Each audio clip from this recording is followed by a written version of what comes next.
Ibadi, or more specifically, Ibadi Islam, is the third largest sect of Islam in the world, just behind Sunni and Shia. But how come they are almost never brought up when discussing world religions?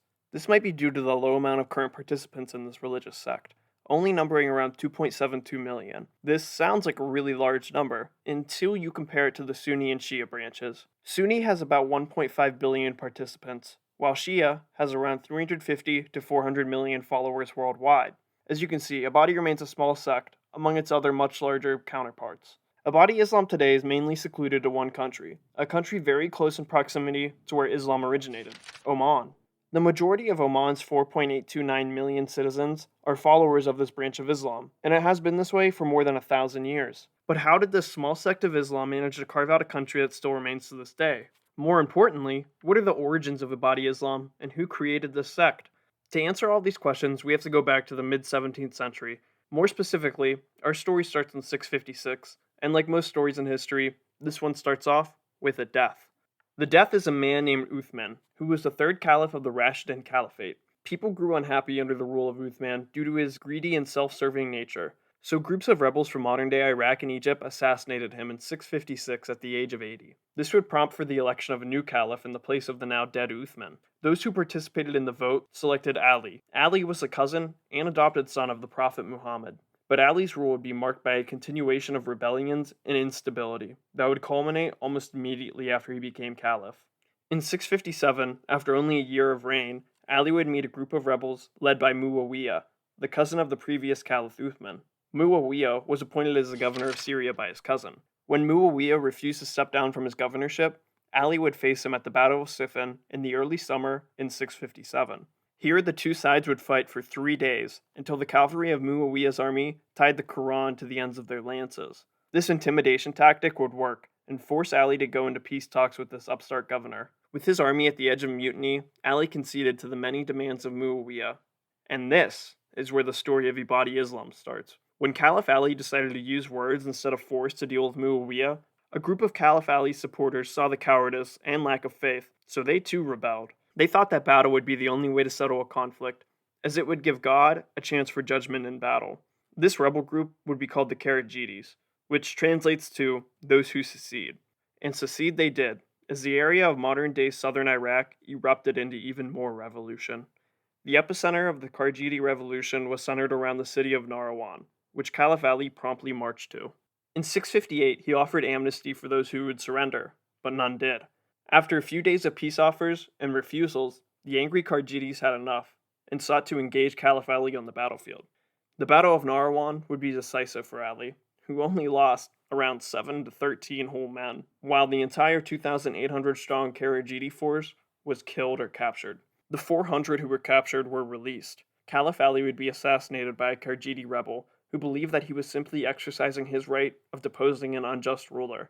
This concept of deposing unjust rulers was heavily prevalent in Ibadi Islam. The reaction to the death of Caliph Ali would have unexpected consequences for the Kharjitis. The Rashidun Caliphate had slowly started to be chipped away at. First with Muawiyah taking Egypt and Syria in 661, then he proclaimed himself the first Umayyad Caliph in that same year. This wouldn't be a terrible problem until 680 when Caliph Muawiyah would die, leaving a power vacuum that his son, Yazid, could not fully fill. Rebellions would spring up everywhere, but the most important one for our story is the rebellion placated by Ibn al-Zubayr. Zubayr's rebellion would start in the Islamic heartland of Mecca. Caliph Yazid would send around 12,000 soldiers in 683 to deal with this upstart, but the general that he sent was surprised at the force Zubayr was able to assemble to defend Mecca. The size of this force is partly due to being bolstered by a group of soldiers from Basra, Iraq. The old Kharjiti had chosen the side of Zubayr. After Yazid died suddenly later in 683, the attack was halted. In this time, Ibn al-Zubayr decided to make himself the new caliph, while at the same time he condemned those who had killed the man that had started this story, Caliph Uthman. These two things led to the Kharjitis doing what they do best, splitting away, from Zubayr this time. One of the Kharjiti men present at the siege of Mecca was Abdullah ibn Abad, the later founder and namesake of Ibadi Islam. Finally, the main character gets introduced. After the defense of Mecca, many of the Kharjitis returned to their home in Basra. Upon their return, they were imprisoned by the Umayyad governor of Basra. But eventually, a tribal conflict in Basra kicked out the Umayyad presence there and freed the Kharjiti prisoners. Many Kharjidis left after this to go form their own community in nearby Avas, but the ones that stayed behind in Basra became the first followers of Ibadi Islam. A core tenet in Ibadi Islam is the right to seek leadership, and to depose it when necessary. There was no need for deposition of their first leader, however. His name was Amir al-Tamimi, the father of Abdullah ibn Ibad. Amir would lead this small offshoot of Islam that believed in a god with no physical form. Instead, Allah was only to be an essence. The Ibadis also believed that the essence of God had created the Quran, and a strict adherence to it was necessary to those early Ibadi Muslims. Most importantly, and similar to Calvinists, Ibadis believe in predestination, or the theory that God has chosen every decision that you make before you're even born.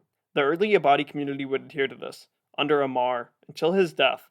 Soon after this, probably around 695, his son, Abdullah ibn Ibad, would become the new head of this little religious sect. Abdullah was a prominent writer, who commonly attacked other Islamic viewpoints with his own Ibadi ones. This theologian's first written defense would be against the Kharjidis who started their own community in Avaz. These Kharjidis stated that the ones who remained in Basra were nothing more than polytheists, the 7th century equivalent of canceling somebody.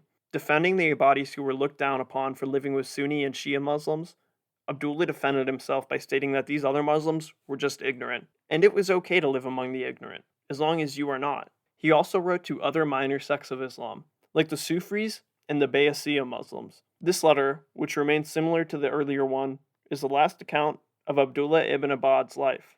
This theologian had created his own brand of Islam that is still practiced by millions today. His defense of this particular group of Kharjidis would ensure their survival. As a matter of fact, the Ibadi Muslims are the only group of Kharjidis that managed to survive until the present day. Pretty good for a guy armed with only his wits, some paper, and some ink.